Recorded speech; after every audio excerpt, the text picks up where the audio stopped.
Ang barkong nahihirapang dumaan sa palikulikong Ilog Pasig. Ito ang Vapor Tabo na papunta sa lalawigan ng Laguna. Ano naman ito? Kay bakit bagal ng takbo ng vapor? Wala kang bibilis ito, Kapitan. Bibilisan ang takbo ng vapor kung wala ang mga kasko at mga bangka ng mga Indyo. Nakasira din sa ganda ng kalikasan ng mga Indyo, ipag-ibot at ipag-labat. Dapat ay walang Indyo sa Pampang, dapat ay walang Indyo sa lipunan, dapat ay walang Indyo sa alinang bahagi ng sandaigdigan. Ang katalinuhan ng mga scientista ang gusto mong bigyan ng pagpapahalaga. Kung walang mga ekspertong scientista, wala tayong pag-unlad, sabi ko mera. Lagi naman kitakbo ang mga marinero sa silangan at kanluran upang ipagsilangan ang sisisa ng mga Tigil ka, Benson. Kailangan lang ng mga mamayan ang karanasan upang mapaganda ang Ilog Pasig. Hindi na kailangang magpunta sa eskwela upang mag-aral ng siyensya. Diyan ako hindi hanga sa'yo, Padre Camora.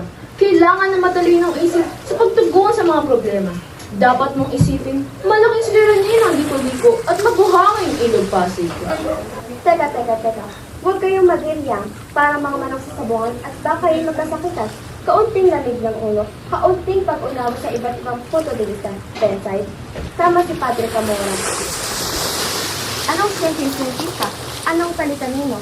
Simpleng karanasan lamang ang dapat na Tris na! Napakalaking problema. Sasagutin ng simpleng karanasan? Nahihibang na ba kayo, Padre Salvi? Ang simpleng problema ay nangangailangan ng lohika, mga kasama. Ang lunas ay napakadali. Kung hindi ko malaman kung bakit para sa mga naisip ito. Bukay ang isang pananabuhat ng isang ilog para alin sa Manila, sarhan ng mga ilog at buksan ng bagong Ilog Pasig. Ngunit, saan kukuha ng ibabayad sa mga gagawa? Walang magugugol ng kustodyo sapagkat bilanggo ang mga gagawa. Wala sapat na bilanggo! Kung gayon, hindi natin gumawa ang mga mamamayan. Bata man o matanda. Guluhan lamang inupungan yan! Kabuluhan? Nabalsa na ang mga bayang Ehipto? Nabalsa na ba ang mga bilanggong mundo laban sa bandanas dito? Tao kayo! Akala ko kayo makakaunawa sa ating kasaysayan. Ngunit ang mga Katoliko ay hindi ibig sinibigyo at ang lupain na kayo hindi mo nagmaksi. Sa panahon ang mga taga dito pinipilit na maghakot ang malalaki kayo upang gawing dao. Kung hindi dahil sa Ang mga panahon niya ay malayo na. Ang mga punong ito hindi na muling maghimagsi. Ang mga buwis na tumataas. Ibang kwento naman sa ilalim ng kubyerta. Rinig na rinig ang makina ng barko at ramdam na ramdam ang singaw ng mga tao. Kamusta na ang kalagayan ni Kapitan Chago? Katulad ng dati, ayaw niya pa rin nagpagamot. At ngayon ay inutusan niya ako pumunta ng San Miguel para tignan ang paupaang bahay ito. Noong mga bata pa kami nila Kapitan Chago, wala pa ang droga na yan. Hindi ko rin lubos maisip kung saan nga ba nagmula ang masamang gamot na iyan. Walang galang. Ang opia ay isang uri ng halaman. Ito ay hindi isang gamot na katutuklas pa lamang. At hindi isang halamang katutubo sa ganitong kapanahunan. Hindi ba, Basilio? Tama lang sinabi mo, kaibigan. Sa pagkakatanda ko, meron niyang opyo noon. Tama! Meron niya. Ngunit, hindi ito masyadong napapansin dahil abala ang marami sa pag-aaral. Maiba ako. Kamusta na nga pala ang itinatag ninyong akademya ng Wikang Kastila? Buti naman po, handa na ang guro at ang para ng gagamitin. Sa palagay ko, hindi matutuloy yan dahil tututulan niya ni Padre Silvio. Matutuloy po sapagkat inaantay na lang namin ang permiso pagtapos na makipagkita ni Padre Irene kay Kapitan General. Niregaluhan namin ng 2 kabayong kastal at nangako tutulungan namin. Saan naman kayo kukuha ng pera? Aambag ang bawat eskwela. Ang mga guro naman ay hati sa Pilipino at Kastila. At ang kagamitan naman ay handog ng mayamang si Makaraig at ang isa sa kanyang bahay. Mabuti. Sana'y magtagumpay kayo sa inyong plano. Paano? Mauna na ako sa inyo. Kailangan ko pang pumunta sa itaas. Maiwan ko ng kalakal. May banga ako. Ano sabi ng EMP itong pagkawalita? Teka lang kayo. Tila yata kayo namumula ng ating pag-usapan ng iyong kasintahan. Ang pag-ibig nga naman, sa bagay, ang iyong kasintahan, kaibig-ibig. Maganda na, mayaman pa, kaya nga lang. Kaya nga lang ano, Teka lang kaibigan ka. Huwag kang kabahan. Ang gusto ko lamang sabihin ay, kaya nga lang, lagi niyang kasamang kanyang diyan ng ubod ng sunod. Baka matanda na.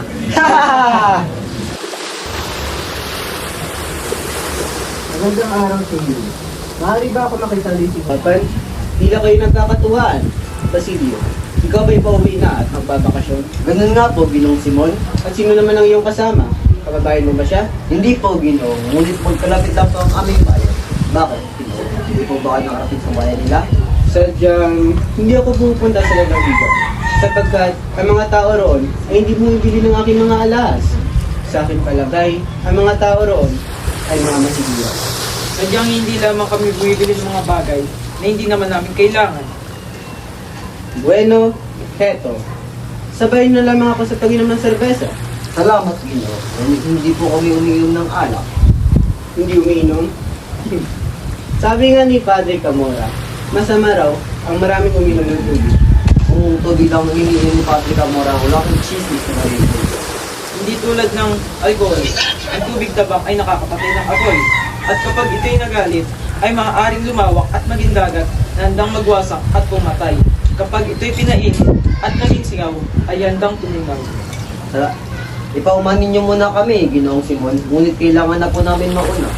Ang tiyo ng aking kaibigan ay naghihintay sa amin sa dakong hulihan.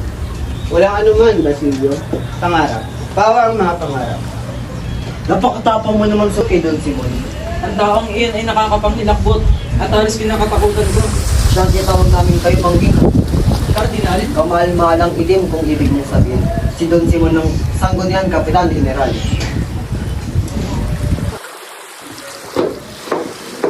Father Coraldino, hindi tayo na kayo sa itaan. Hayaan niyo na pupunta na ako. May kakausapin lang ako. Ako'y papagdus na yun. Father Coraldino, kaya sa itaas. Naroon sila Padre Camora at Padre Salvi. Salamat, Kapitan, sa inyong pagtawag. Subalit, kung hindi kayo papanig sa kubyeta, ay iisipin ng mga Friday ayaw ninyong makisalamuha sa kanila. Susunod na lamang ako. Kakausapin ko lamang ang aking pamangkin na si Isabella. At ako'y may ihahabiling sabihin sa kanila.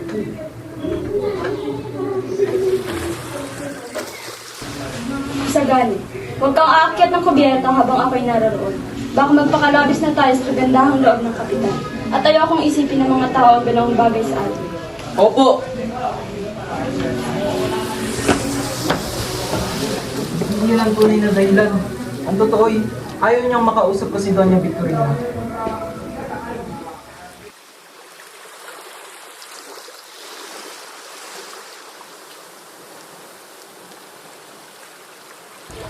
Ano? Sana naman kayo nagtago. Hindi ninyo nakita ang pinakamainam na bahagi sa paglalakbay. Ay naku, di ako nagtago. Nakakita ko namang ilog at tanawi. Ang may kabuluhan lamang sa akin, ay ako may mga alamat. Kung sa alamat ng din naman ang pag-uusapan, mayroon din niya na ilog paso. Nariyan ang alamat ng malapad na bato. Batong buhay na sagrado na sinasabing tahanan ng mga napilit. Dito din daw nagtatago ang mga bandido na humaharang at nagsasaog sa mga bangkari na gagawin doon bago pa dumating ang mga Kastila. Nariyan rin ang alamat ni Doña Jeronima na umibig ng tapat at walang hanggan sa isang lalaki na pinangakuha niya talagang. Hinihintay niya ito ng matagal. Nariyan rin ang alamat ni San Nicolas. Isang inchik ang namamangka nang siya'y atakin ng isang demonyo na katuwang buhay. Nang matakot, ay tinawag niya ang pangalan ni San Nicolas at naging bato ang demonyo. At hanguli, ay Lahat ng tao ay nakakaalam niyan. Ngunit, Padre, hindi ko pa alam ang alamat na iyon. Siya nga! Ano ba ang tungkol sa kwentong iyon, Padre? Sabi nila, may isang babae. Nawalang galang ngunit, Kapitan. alam ba ninyo kung saan dako ng lawak Napatay ang isang naghahanap. Guevara? Navar? O Ibarra? Ibarra. Crisostomo Ibarra iyon, Ginoong Bensay. Siya nga pala, saan nga ba, Kapitan? May naiwan kaya ang bakas sa tubig? Hindi sa kanya. Doon! Tumingin kayo sa malayo. Ayon sa mga kawal na tumukis kay Ibarra, nung malapit na siyang masukol, ay tumalwa na sinipid. Sinasabi ng mga 2 milya ang kanyang nalalaman at paminsan damit ang nauna na sa tubig, ay inulan siya ng bala. Doon sa malayo, ay nawala na siya sa kanilang paningin. Ngunit, ang tubig sa mga dapat ay nagkulay ito. Ngayon, isang 13 taon na ang nakalipas simula ng iyon ay nangyari. Kung gayon, ang kanyang bangkay ay... Magkasama ang kanyang bangkay ng kanyang ama. Hindi ba't isa rin siyang filibustero?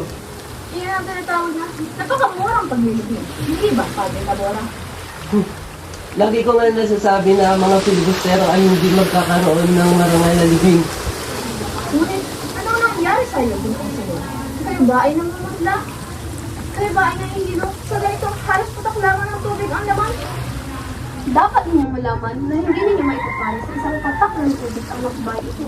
Ang lawak ito ay higit na malaki sa alinang lawa sa lahat ng lawa sa Espanya at sa lahat ng mga ito. Nakakita na ako ng mga sanay na madalagat na nakahilo. Ikaw, Simon, mabuti pa ibibigyan kayo ng gamot upang mawala ang inyong pagkahilo. Paulita, palaigot na sa akin ng hila, hindi po nadala.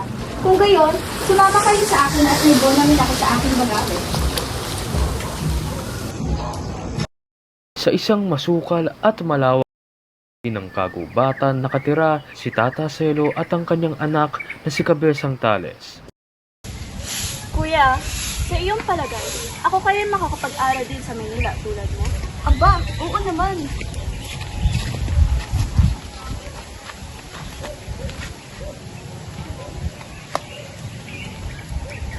Ama, si Holly, kailan ba siya makakapunta sa Manila upang makapag-aral? Kuya, Sa 1 taon, magsaya ka na ng mahaba at mag-aaral ka na rin sa Maynila tulad ng mga dalaga sa bayan. talaga, Ama? Ama, alam mo ba? Naiisip niya na ngayon si Basilio at pangako niya papaksan siya nito. Kuya naman! Magandang ani natin. Maganda. Ngunit ano yung pinag-aalala? Ang mga Friday. Magpaumanin ka. Ipagpabigay mo na ang iyong kalapit ay nahulog sa tubig at sinakmal ng malaking buhaya at ang kanyang mga kamag-anak ay sumunod sa kanya. Ngunit, Ama, sila'y umaabuso na. Magpaumanin ka.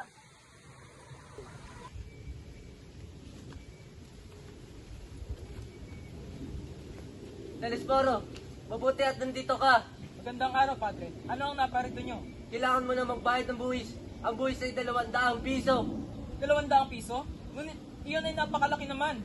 Kung hindi magbabayad, bigay sa iba ang kukunin ang pagdilinang dito.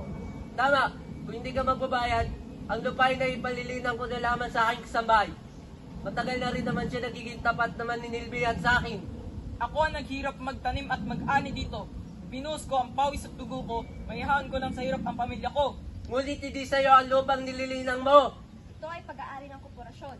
Pag may-ari, kayo ba ay may kasulatan na nagpapatunay na sa inyong ang lupain ito? Meron. At nasaan iyon? At bakit mo kailangan makita?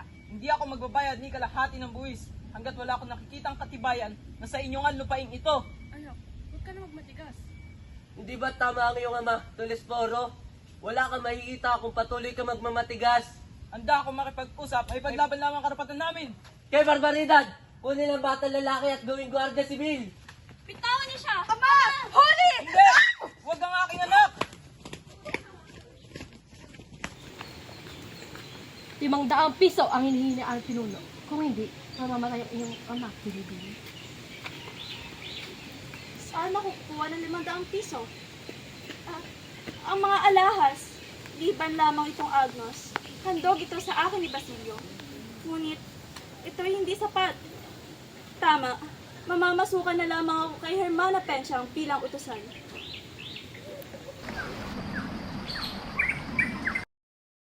Pupunta kami, Senyor Simon. Makakaasa kayo na pupunta kami sa tiyan. Pero, siguraduhin ninyo na kami masisiyahan sa mga alahas na ipapakita ninyo.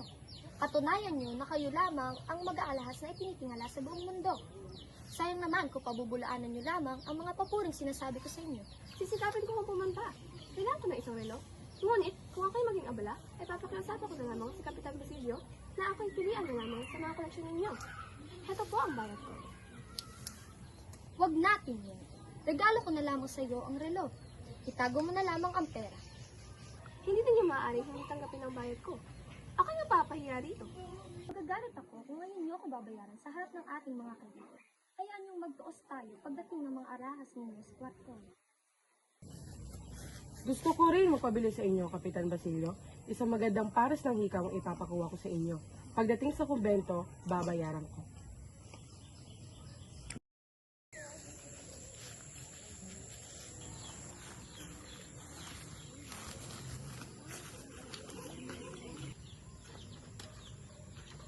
Matagal-tagal na akong wala sa bayan. Wala ka bang balita? May 2 manggagawa ang ipinakulong. Ang isa dito ay ipinatapon. Nabalitaan mo na bang araw-araw ay may napipisting kalabaw? Abang ibang magandang balita tungkol sa bayan?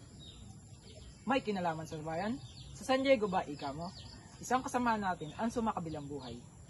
Ang matandang namamahala sa kagubatan. may balitang ayaw ipalibing ang pobreng matanda. At bakit daw? Mayaman si Kapitan Tiago na amo nito. Kailangan daw ng sementeryo na paglilibingan at ritual na isasagawa sa simbahan. Di mahalaga sa akin ang bangkay. Ang kailangan ko ang namatay sa sakit para operan at pag-aralan ito. Wala ka bang ibang balita tungkol sa patay-patay? Pinalungkot niyo ako sa balitang iyan.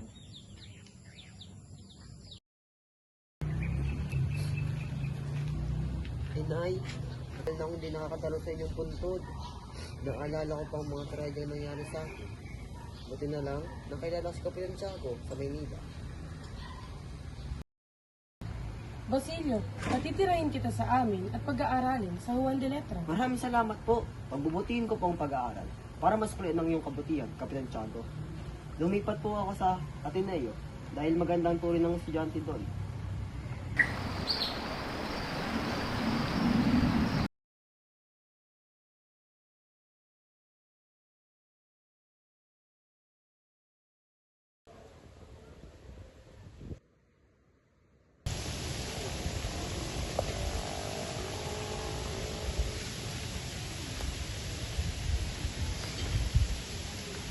Matagal-tagal na rin ako hindi nakapunta dito. Parang kay Dendang, ang sakit ng aking sinapit. Ano ito? Si Don Simon? Anong ginagawa niya sa libingan ng aking ina?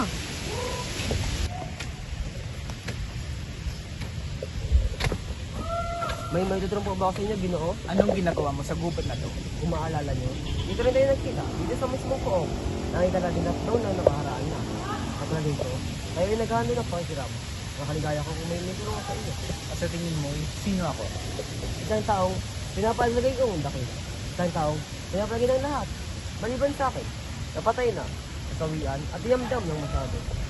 Isang nakamamatay ng limang iyong nalaman. Isang di na maari mong kapahangan. Hindi mo ba naisip na maari ka masawi sa aking mga kamay? Totoong ako'y naparito. May 13 taong nakakaraan upang dakilain ng isang kaibigan na nilaan ang kanyang buhay para sa karapatan ng mga Pilipino laban sa mapakati. At ngayon, nagbalik upang ipagpatuloy ang kanyang nasimulan. Hindi, Ginoo. Hindi dahil sa mga kabataan na nag-aaral ng Kastila, tayo ay hindi papakinggan ng pamahalaan. Ang wikang ito ang magbubuklod sa ating mga Pilipino. Isang pagkakamali. Hindi kailanman ito magiging wikang pamansa. Aanin natin ang wikang ito. Itatago lamang ng huwad ng wikang itong ating pagkatao, ang ating mga karapatan. Mali ang iniisip, Ginoong Simon. At anong iyong makikita ko ikaw makakapagtapos? Makikita mo bang masayang iyong bayan? Makikita mo bang malaya ang mga tao? At ano, iyon na naman bang papabayaan ng ininat sa pati? Na tinatapak-tapakan ng mga taong pumatay sa kanila? Anong gusto mong gawin to, Ginoong Simon? Ipagtanggol sila? Gaya ng sarili kayo wala. Ako isang hamak na estudyante lamang. Bawal naman hukay ng aking ina at iharap sa hukuman para magbintang ng kung sino-sinong Kastila. Katulad ko, ay may dapat ka ring singilin sa lipunan. Pinasdang ang iyong kapatid at hindi nabigyan ng katurungan ng pagkabalo ng nanay mo. Kapwa tayo uhaw sa katabi. Dapat tayo magkasama. Tama ka. Ako ang iyong nakita may 13 taon na nakakaraan. Sinundan ko ang isang matalik na kaibigan na inilaan ang buhay para sa akin. Kung gusto mo, pumali ka sa aking mga plano.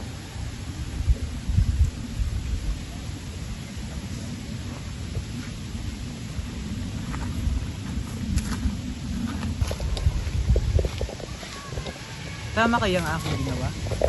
Bahala na. Mamamatay ang mahihina at matitira ang malalakas.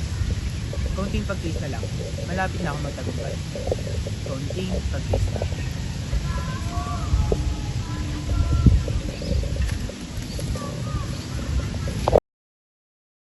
Santo Dios, Santo Fuerte, Santo Inmortal, Libranos, Señor de la Peste y de todo mal. Santo Dios, Santo Fuerte, Santo Inmortal, líbranos, Señor de la peste y de todo mal. Ay, naku, bata ka. Hindi ko alam kung ano ineto sa iyo sa bahay at hindi ka marunong magdasal. Santo Dios, Santo Fuerte, Santo Inmortal, Libranos, Señor de la Peste y de todo mal. Pasensya na po. Pasensya? Ay, naku. Santo Dios, Santo Fuerte, Santo Inmortal, Libranos, Señor de la Peste y de todo mal. Sumagot ka nga. Aray, opo. Santo Dios, Santo Fuerte, Santo Inmortal, líbranos, Señor de la peste y de todo mal.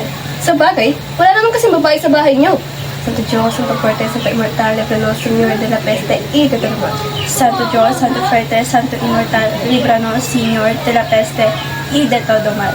Kung hindi mo makakabisado ang dasal na iyan, ay hindi ka patatawarin ng Diyos sa iyong mga kasalanan. Santo Dios, Santo Fuerte, Santo Inmortal, líbranos, Señor, de la peste y de todo mal.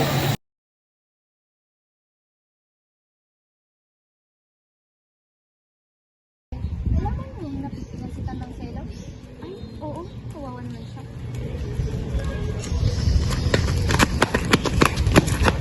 Lupa ko ito! Walang may pakitang papeles sa mga praile na sila ang may-ari. Nasaan ang prueba nyo? Akin ito! Hindi ako magbabayad! Matigas ka talaga, Tales! Saan nyo ako dadalhin? Sumama ka na lang. Kailangan kang tunusin itong harap para makauwi. Babayaran ko na po! Bitawan niyo siya!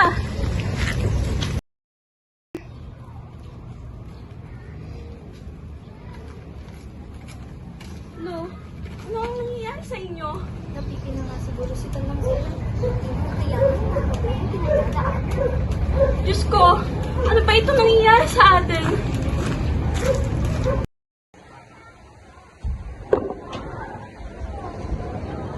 Huli, tuturuan kita magdasal at magdasal. Aralin mo ang libro na iyan. Kawiling ka na matubos mo ng iyong ama. Opo, maraming salamat po. Dapat lagi ka nagbabasa ng mga dasal para mayayaan ka ng Diyos. Basilio, nandito ka pala. Kamusta ka na rito? Ayos naman naman tayo. Hayaan mo, ako ay naglipon para mabayaran ng utang kay Hermana Pencha. Salamat, Basilio.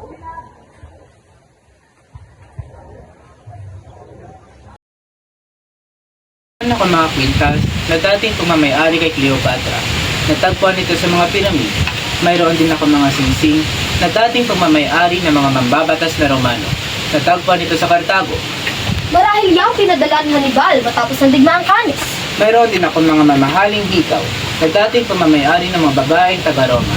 Natagpuan ito sa bahay liwa-liwa ni Animuso Papilano sa Pompeia. Dito, Simon, mayroon din pang iba sa amin na permission ng Papa? At mga bagay na nagkaya sa Roma at pang debosyon. Nasabi nila na magbibigay siya ng siguradong kaputaran kahit hindi pa mamimpisal? Sila, ano ba? Parang di ka dalaga? Inay naman, masakit yun. Mayroon ako namang hinahanap nyo. Ayan ang mga antigong alahas. Ang singsing ay dating pumamay-ari ni Prinsesa de Lambert at ang hikaw ay sa dama ni Maria Antoinette. Ay, ang gaganda! Aray, inay naman! Mayroon din akong mga Kahon. Cut, wait lang. Mayroon din akong kahon. Wait lang. Isa pa. Camera, action. Mayroon din akong kahon na kagaya ng sa mga manggagamot na kinatataguan ng buhay at kamatayan, ng lason at ng lunas. At sa pamamagitan ng isang patak lamang nito, ay maaari kong paluwain ng mga mamamayan sa Pilipinas. Kayo, mayroon ba kayong maipagbibili? Ang mga alas ng aking anak ay naipagbili na. At ang mga natira ay wala nang gaanong halaga. At ang Agnos ni Maria Clara? Tama! Iyon na isang laket na may brilyante at esmeralda. Isineto yun ng matalik kong kaibigan bago siya magmongha. Ibig kong Deselio, magkano mo ito ipagbibili? Nagustuhan ko. Ipagbibili mo ba ito ng 500 piso? O pipili ka ng ibang hiyas? Tandaan mo, 500 piso. 500. Kung ako sa inyo, itatago ko na iyang parang relikya. Ang mga nakakita kay Maria Clara sa kumbento ay sinasabi siya'y payat at payat na, mahina, at halos hindi na makapagsalita. Kaya ipagpapalagay ng lahat na siya'y mamamatay ng sala. Mataas ang pagtingin sa kanya ni Padre Salvi. Siya ang padre konfesor niya. Marahil, iyan ang dahilan kung bakit ayaw ipagbili ng huli ang Agnes at pinili pa niya isang ang kanyang sarili. Kung tututulan niyo lamang ako, ay pupunta na lamang ako sa bayan upang isangguni ito sa aking anak. Babalik ako bago magdilim.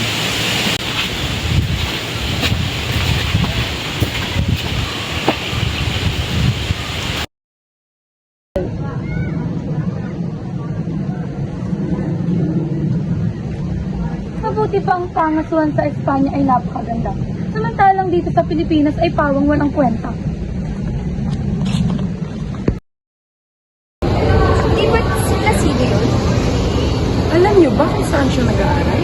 Ang balita ko ay nag-aaral ng CSE at ika-4 taon na siya sa Bachelor and Honors. Ayan ang pinakamatilinong estudyante ni Padre Valerio.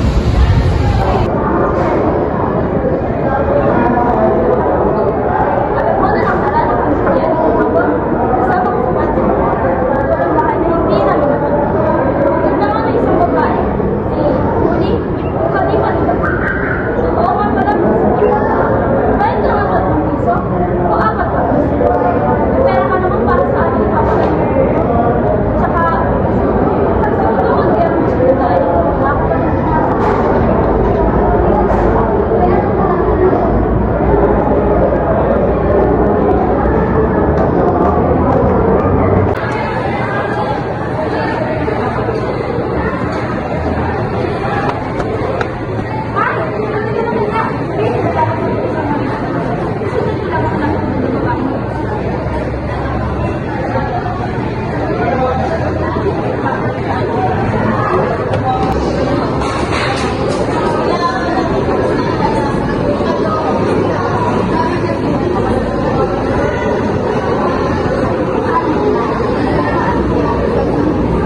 umaga ay nakipagkita ako kay Padre Rene at nabanggit niya sa akin sa Los Baños daw pinag-uusapan ng lahat.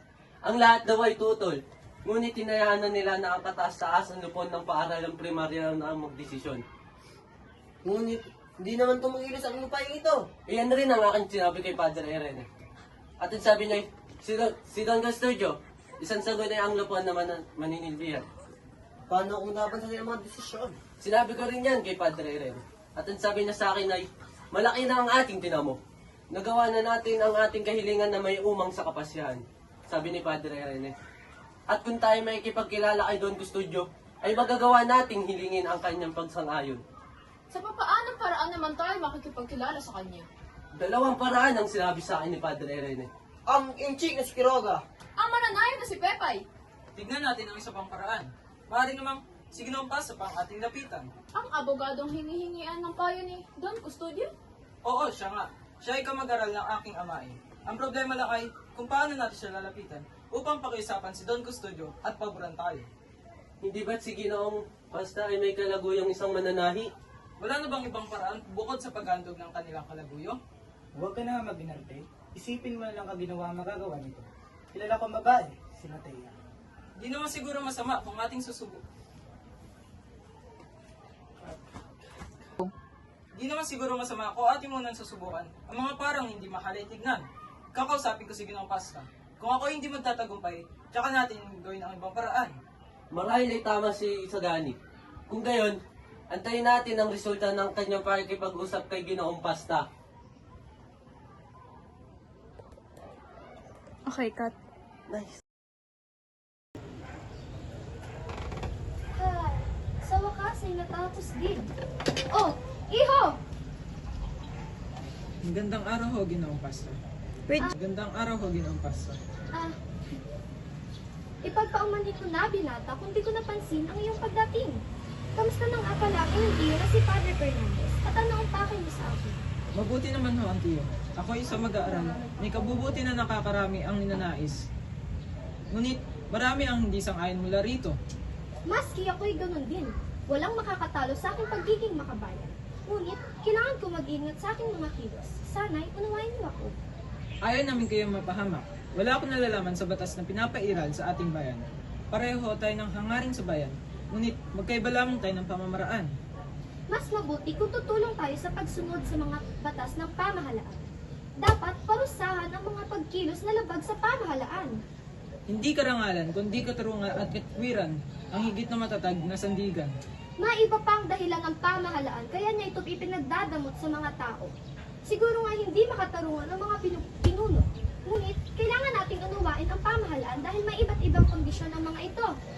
Ang ibig niyo sabihin, mali ang pagkakatatag ng pamahalaang kolonyal at nakasandig lang sa palapalagay? Maling kaisipan at simulain. Mga bata lamang nga kayo, kulang pa sa karanasan. Huwag muna kayong makisangkot. Yan din ang sasabihin ng iyong tiyo. Nasisigurado ko. Nagkakamali ho kayo. Lagi niya kong sinasabi sa akin ay mas isipin ang iba kaysa sa sarili. Hindi ba nag-aaral ka ng medisina? Pagkakuha mo ng lisensya mo, mag-asawa ka ng mayaman at magpakalayo-layo sa mga tulusang sangkot sa ating bayan.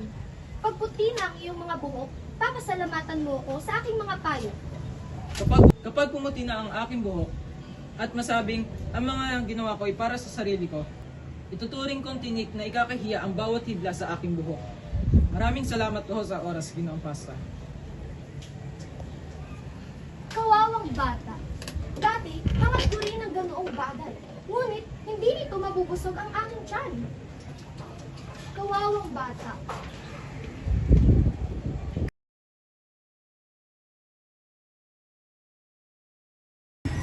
Sabi nila, hindi ako marunong magigante. Tignan na lang natin kung ano ang kanilang sasabihin pag sila ay tinamaan ng bigla. Makikita lang nila. Ma, magandang araw, ina. Magandang araw, aking anak. Kailan may dinadamdam ka ngayon? Kwento mo nga sa akin. Nakakainis, ina, ang mga tao sa aming eskwelahan. Napapagod na ako sa lahat.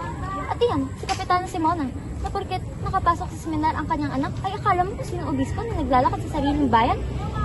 Nangako ako sa iyong ama na papalakihin kita at pag-aaralin hanggang ikaw'y maging isang abogado. Nagsakripisyo ako, kaya hindi ako nangahas maglaro ng baraha ng halaga lamang ay kalahati ng 1 piso. Hindi na din ako bumili ng damit dahil binayad ko na sa misa at naregalo kay San Sebastian. Na bagong santo sa ating tipunan. Ay, hindi ko na alam ang sasabihin sa iyong ama pag nakita ko siya sa langit. Sa ngayon, magtiis ka muna. Ibabalik kita sa Santo Tomas sa tulong ng abogado Agustino. Tanong po ang mapapala ko pag ako'y naging abogado. Tatalon muna ako sa dagat o magiging tulusan pag ibinalik niyo ako sa universidad? Ibig ko maging malaya. Mabuhay na malaya.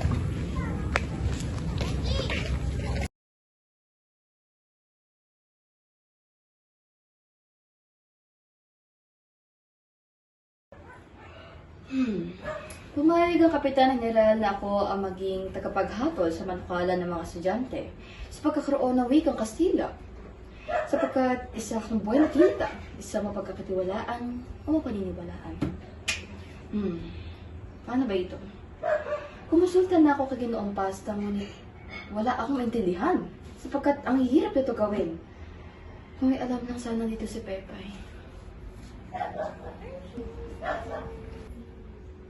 Ay, ayun din, Kustodyo. Masyado akong seryoso. Magpahinga ka naman muna.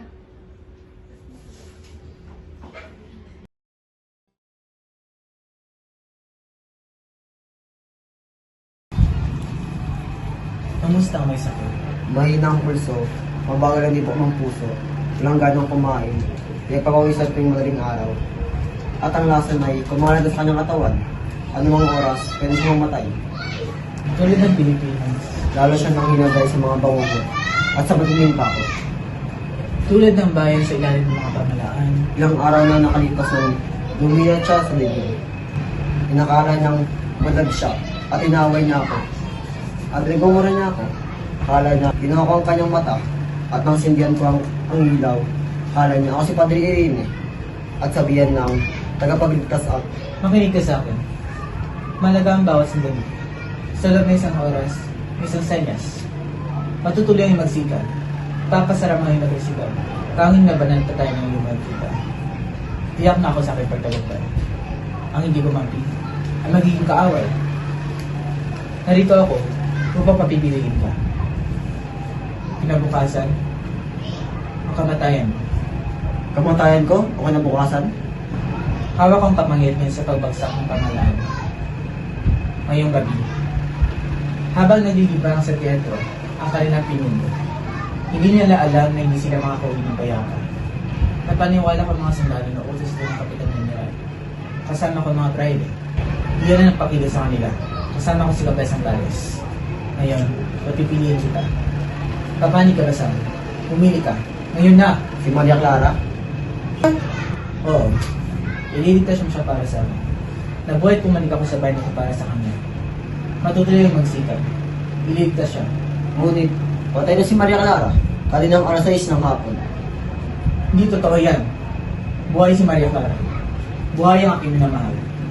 Nililin lang mo lang aking isipan para hindi matuloy ang magsikap. Ilang araw nang umisakit si Maria Clara. At nang bumisita ako sa kumbento, tsaka ko lang nalaman. At to, basahin mo. Galing kay Padre Salvi.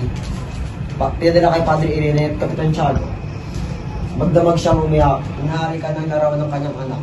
At nangingi ng tawad at tinagpis. At dahil doon, lalo siyang nakululong sa opio. Ngayong hapon, tumugtog ang kampana, agunyas para kay Maria Clara. Kawang-awang Ginoo.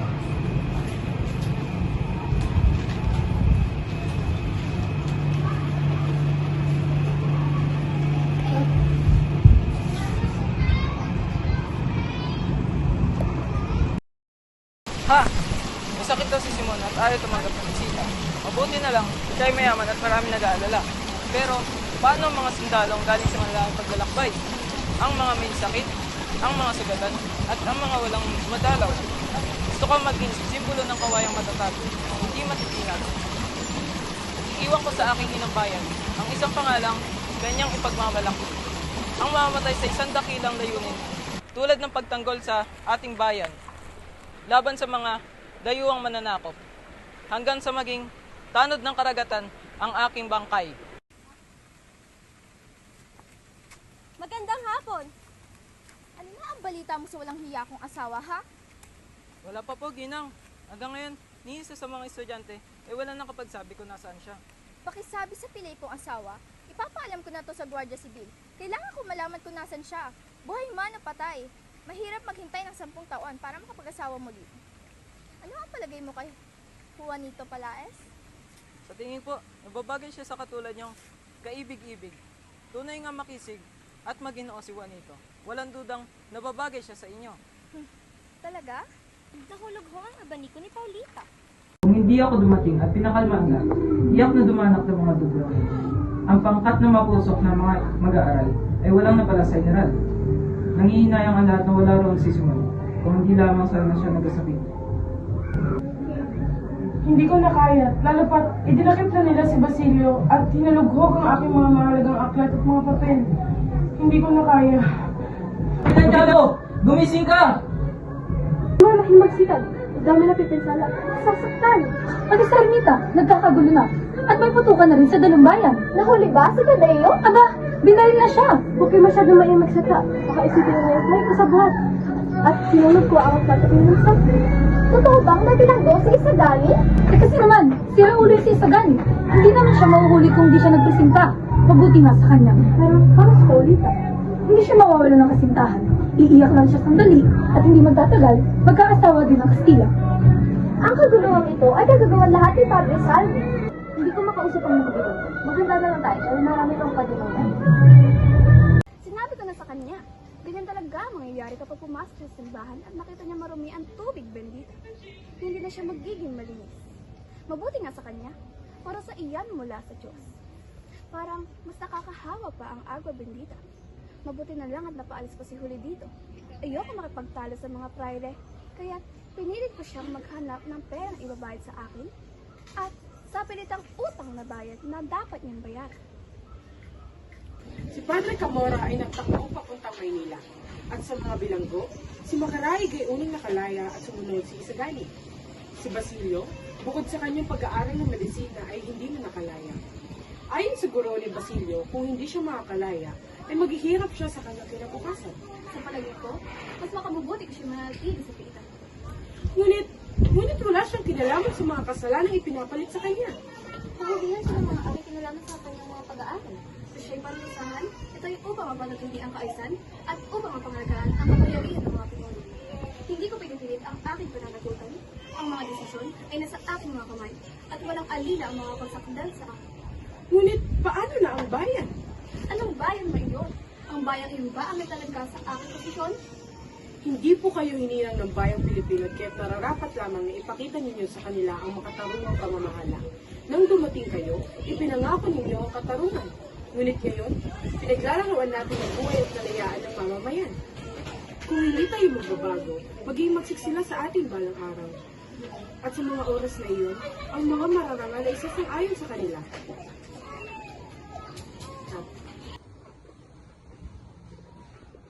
Kasama ka ba kagabi?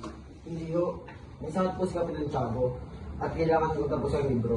Mabuti at wala ka doon. Pero, kasapi ka ba ng sama ng mga sigante? Nagkambago ako. Nako, umuwi ka na ngayon at sira ng lahat ng mga papeles na maraming masangkot sa iyo. Si Senior Simon po ba? Wala siyang kinalaman at nakalatay siya ngayon. Sinaktan siya ng mga masasamang tao. Kasama ng mga sigante. Mga sigante na mga sangkot. May mga pastin na masama. Mag-ingat ka.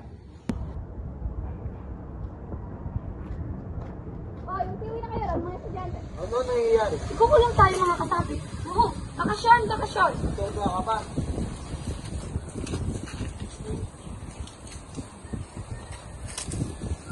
Juanito, ano nangyayari? Wala akong alam. Wala akong alam sa nangyayari. Ay! Ano nangyayari? Hindi dapat tayo panginanan at mag-iwalay-walay. Dahil lang sa walang kwenta ng pangyayari. Yan ba ba tayo? Pero sino ang walang iyang sumulat ng mga taksil at itinigit? Sa universidad. Kaya na natin ang mga dapat magsiyasat. Ang mahalaga, kung nakaayon iyon sa atin at kung mahalaga ang nakasulat doon. Dapat na lang natin pasalamatan ang gumawa nun. Pero kung puro paninira ang nakasulat doon, ang ating pagkilos at konsensya ang magtatanggol sa ating saan mang bigtang. Ano kailangan mo? Nais ko pong makausap si Macaray. Maghintay ka dito.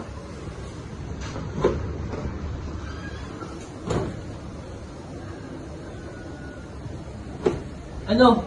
Pati ikaw, Basilio? Naririto ako para kausapin ka. Kahanga-hanga. Sa oras ng kapayapaan, wala ka. Samantalang ngayon, Binata, anong pangalan mo? Basilio po, bakit po? Isang mag-aaral ng medisina, nakatira sa Kalye Analog? Darakpin ka rin namin. Ano? Pati ako? huwag ka mag-alala kaibigan. Ipapaliwanag sa iyo ang lahat na nangyari sa piling kagabi. Ibalitan ninyo sa amin ang inyong pisngi. Kailangan natin makakita ng isang bagay na talagang kamangha-mangha. Malaki ang utang ninyo sa bayang ito. Totoo yan. Maghandog kayo ng piging na hindi matutumbasan sa halaga sa inyong bahay. Marahil, ngunit wala akong sariling bahay. Bakit hindi ninyo binili ang bahay ni Kapitan Tiago? Nakuha iyon ni Ginoong Pilaes na walang bayad. Malapit na nga ikasal si Juanito Pilaes kay Paulita Gomez. Isang magandang kapalaran na hindi matatamo ng lahat. Kung alam niyo lang kung paano nakuha ni Ginoong Pilaes ang kanyang kapalaran. Totoo nga ikakasama si Juanito kay Paulita. Ang pag-ibig ni Paulita kay Isagani ay napawi dahil sa mga paskil at pagkakabilabo ng mga binata. Pinagamping ni Paulita ang dalawang binata. Matalino at mayaman si Juanito Pilaes at may dugong Kastila. Samantala, si Isagani ay walang ibang pangarap kundi maghandog sa bayan. Isagani. Nasaan si Isagani? Alas 7 na ng gabi. Wala pa siya. Saan kaya ako pupunta? Wala naman si Isagani sa kanyang bahay. At nakalimutan ko itanong kay Simon kung saan magtatagpo ang gulo. Ang sabi niya sa akin ay, lumayo ako sa nalog. Naisip ko ang lahat ng nakasalubong kay parang mga walang ulo. Nakikita ko ang resulta ng pagputok ng gulo. Ako ay nakatayo sa mga ibabaw ng bangkay. Ano itong nararamdaman ko? Ako'y kinakabahan ngunit ako nasisiyahan habang hawak ang revolver. Karwahe, nakasakay ang mga kabataan at dalaga, at sa uli si Juanito Pilaes, may kasamang babae na parang pangkasal. Si Paulita, taksil na Paulita, kawawang Isagani. Kaya pala wala si Isagani, masyado niyang dinamdam ang kanyang sinap. Isip kong ang pagkabilanggo at ang mga kaibigan kong mag-aaral at ang sinapit ng aking kasintahan. Oh, Huli, mahal ko. Kung hindi lang ako nabilanggo, tayo ay magkasama. Kasal na tayo. Si Simon, ba't siya lumabas sa pintuan? Anong ginagawa niya doon? Bakit siya kasama sa mga hanay dumalon sa kasal? Bakit? Dala niya ang lampara. Ha? Si Kapitan General? Anong ginagawa niya sa bahay ni Kapitan Tiago? Bakit? Dala niya ang lampara. Nasa si Simon. Hindi niya basta-basta binigay kay Kapitan General.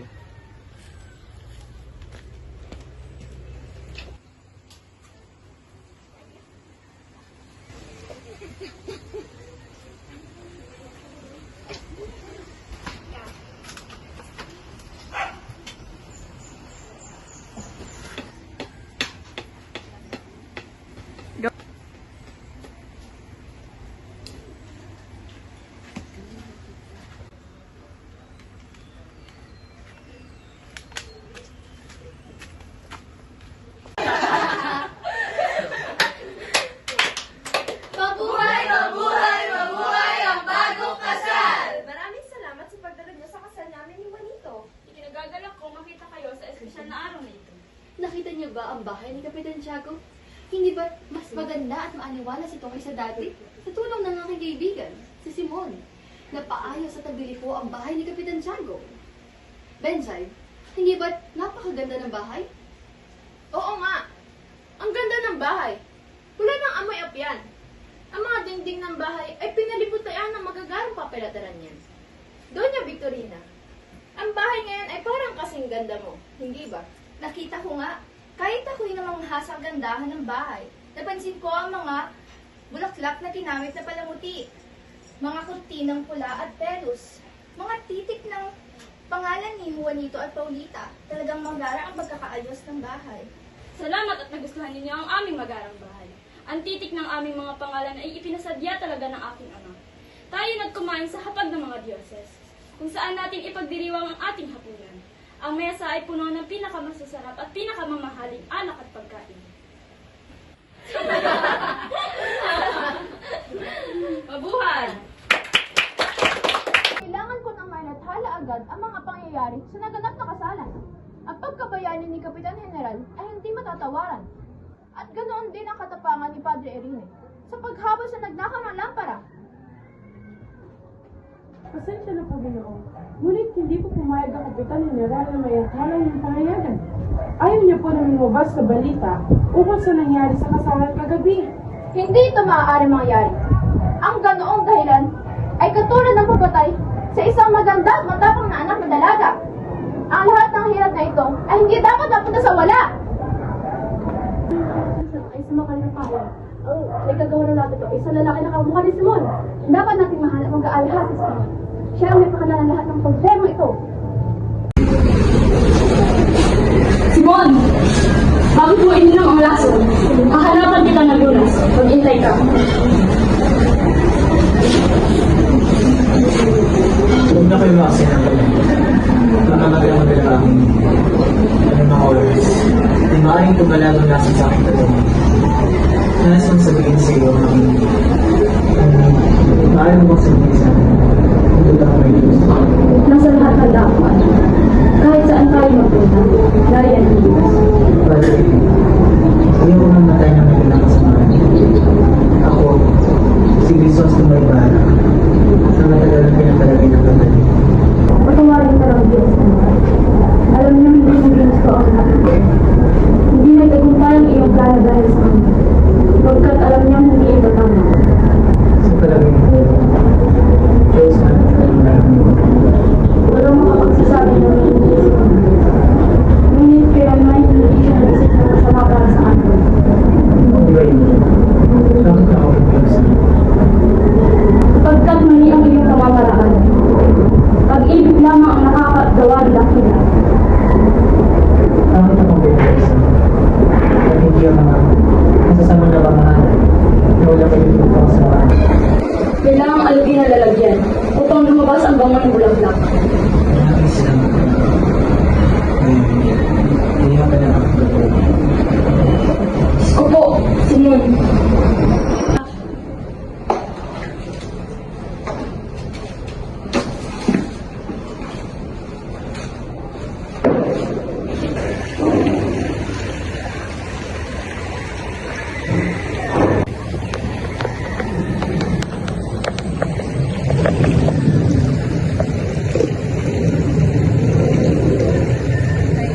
Mailibing ka nawa sa kailaliman ng dagat.